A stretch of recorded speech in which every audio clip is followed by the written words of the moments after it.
Oggi ti metterò alla prova. Questa è una partita che ho giocato proprio in questi giorni, domenica 5 febbraio 2023, nel campionato spagnolo a squadre, nella prima scacchiera del circolo di Coin, contro un avversario forte e giovane, un forte maestro Fide. E in questa posizione avevo appena sacrificato un pedone e la domanda è: può il bianco prendere il pedone in C6 o ci sono dei trucchi tattici? Pensaci bene, perché lo sappiamo bene, un pedone è un pedone.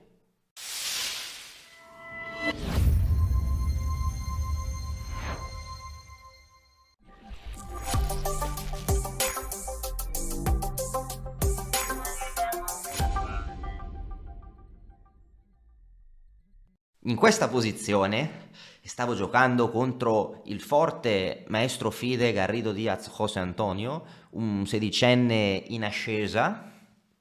Ho appena sacrificato un pedone con gran rammarico per il mio cuore, ero rimasto qualche mosse con pedone in meno in cambio di attività. Ma ok, questa è una cosa che a volte siamo costretti a fare, vedi per esempio il videocorso Araghiri che abbiamo prodotto. Ecco, in questa posizione io volevo a tutti i costi prendere in C6. Se prendo in C6 e tutto funziona bene, faccio pressione su questo cavallo, un leggero vantaggio, quel pedone B5 debole o i pezzi un po' più attivi. Quale sarebbe il problema di torre per C6? Il problema di torre per C6 è che il nero gioca cavallo di 4 con doppio a donna e torre. Le frecce possono far vedere il pensiero di un giocatore a primo acchito, ma il mio albero di varianti mentali si stava complicando un po'. Quindi qua, prima di decidere se catturare o no in C6, ho calcolato tutto. L'albero mentale di varianti che stavo calcolando, dopo torre per C6, cavallo di 4, era il seguente. Bam! Cavallo di 4, tutti i pezzi per aria. Cosa sto calcolando? Un doppio, ma ci sono tantissime possibilità tattiche, perderò la qualità così, oppure qualche combinazione? Ebbene, io giocai proprio torre per C6. Torre per C6, punto esclamativo.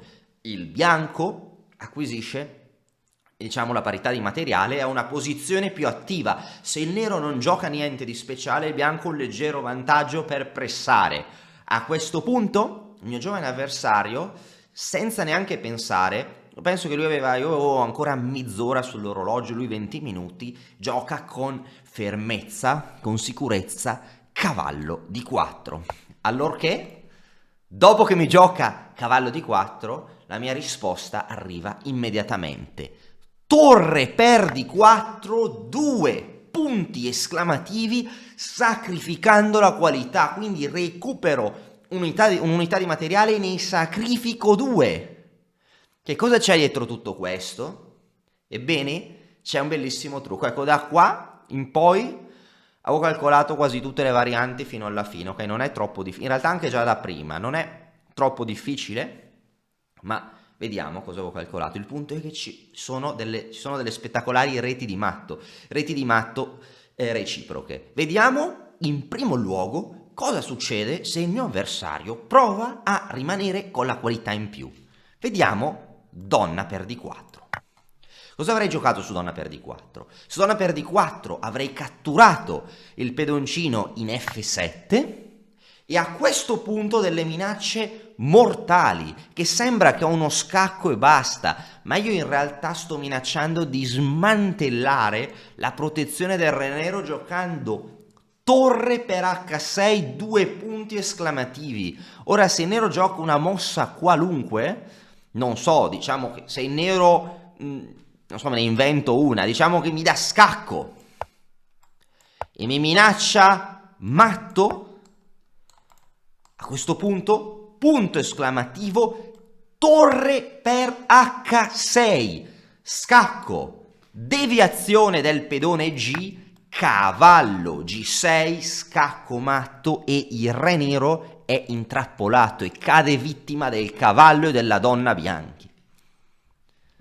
In caso di re H7, segue ugualmente torre per H6, E su re per H6, donna G6 o donna H5, il re nero riceve scacco matto. Il nero avrebbe potuto provare a occludere, a chiudere la colonna D con alfiere D6, anche questo doveva essere calcolato, ma qua segue punto esclamativo torre per D6, catturando l'alfiere, minacciando la donna e rinnovando la minaccia. Se per esempio il nero scegliesse di ignorarmi, creando controminacce, di nuovo prendo in H6, deviazione del pedone e do scacco matto prima che me lo dia il nero.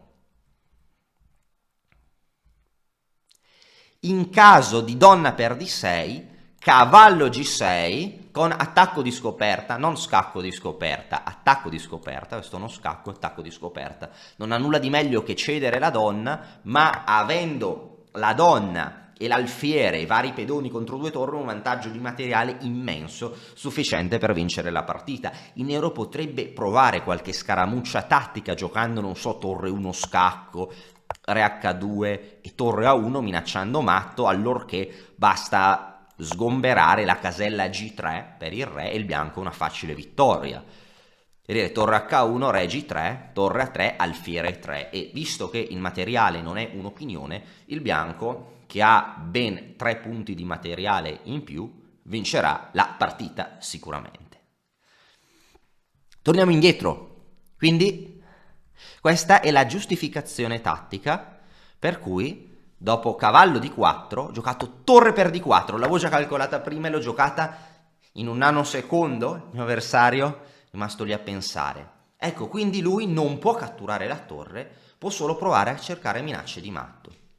Mi ha giocato torre 1 scacco, re H2 unica, altra mossa giocata velocemente, perché così è l'unica mossa legale. Quando c'è solo una mossa legale non ha senso perdere tempo.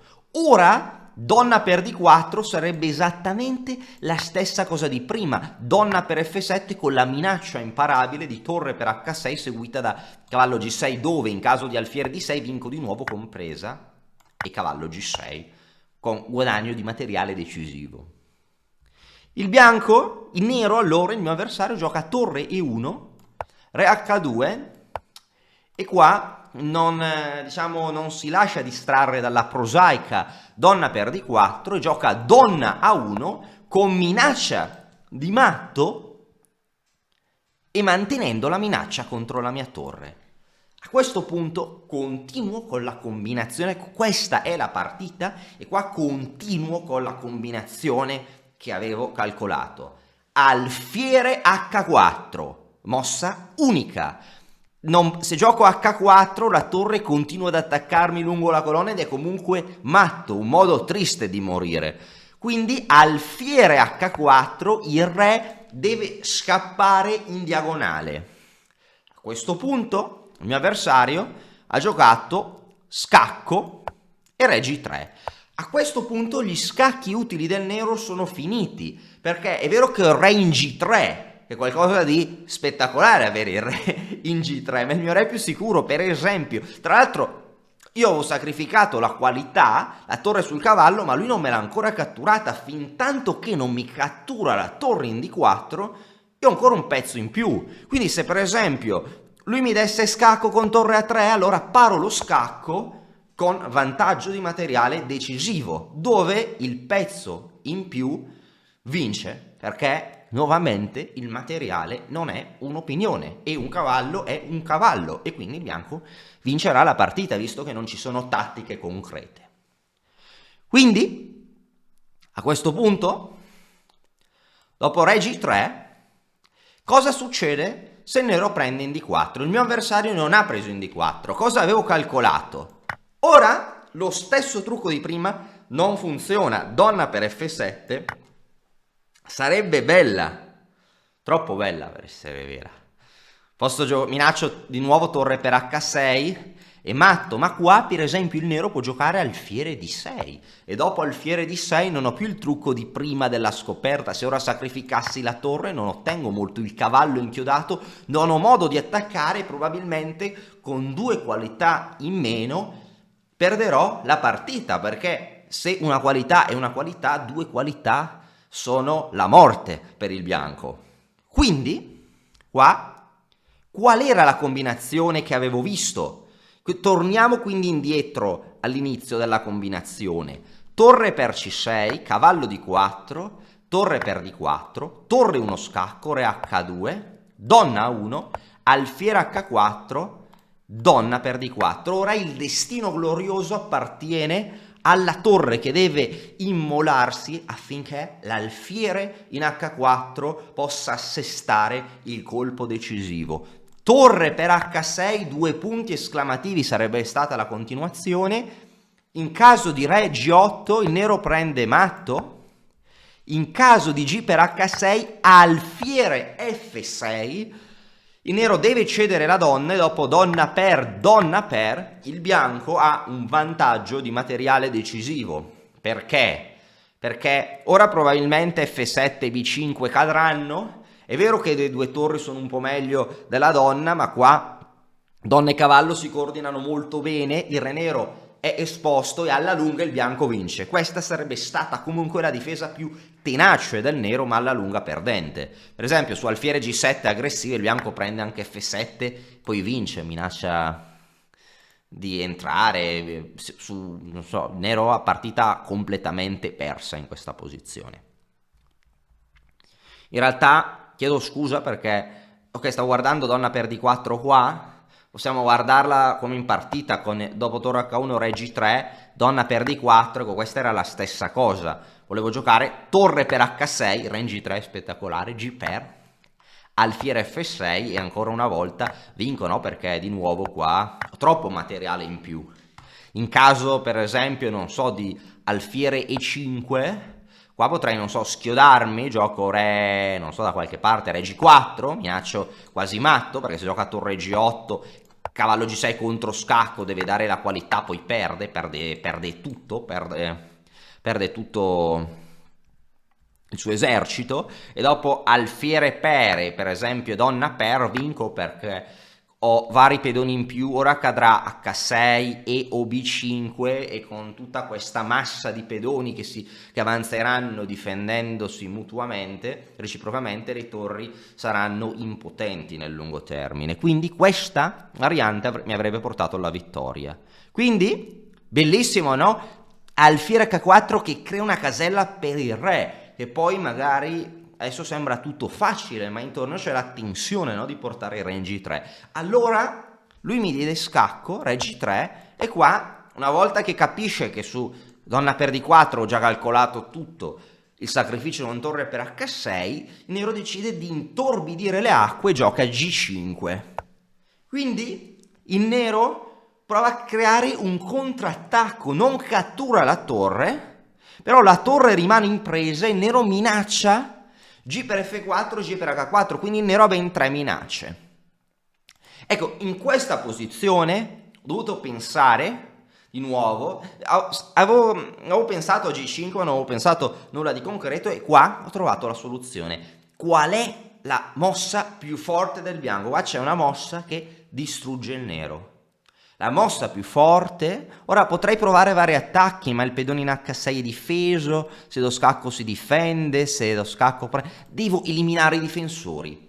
Nel corso sulla creazione dell'iniziativa, dal video corso che è stato fatto, apprendiamo che bisogna avere una maggioranza di attaccanti, e qua il pedone F7 è il miglior difensore del nero, quindi donna per F7, 2 punti esclamativi. Ora bisogna calcolare le minacce del nero, ovvero le 3 prese, e poi bisogna calcolare gli scacchi. Torre per, che ovviamente è una sciocchezza, torre A3, però torre A3 non mi fa paura, perché dopo torre A3 gli scacchi del nero finiranno presto, come poi vedremo. Torre A3 non serve, controproducente, lo vediamo tra poco. Vediamo cosa succederebbe su donna per D4. Su donna per D4... cavallo G6 matto, terminando la partita. Questa è la minaccia. Il nero potrebbe anche provare a difendersi da questa minaccia con alfiere G7, allorché deviazione dell'alfiere e matto. Il suo re quindi è più in pericolo. A questo punto Se lui mi cattura in F4, a questo punto potrei catturare, avrei materiale in più, ma meglio re G4, così lui non ha scacchi. Ok, potrebbe darmi scacco in D1, ma perde, catturo la donna. Può darmi scacco in H5, ma do un controscacco e poi gli do matto in 1000 modi. Ok, 1000 modi è un'esagerazione, un'iperbole, ma in decine di modi gli do matto, questa non lo è. E se a questo punto il nero gioca donna per D4, alfiere F6 nuovamente, per evitare il matto, il nero deve perdere la donna e quindi nuovamente il bianco vincerà in modo lento ma inesorabile grazie al vantaggio di materiale. Questo è ciò che spesso accade. Il difensore sopravvive dal matto ma ha perdite di materiali insormontabili.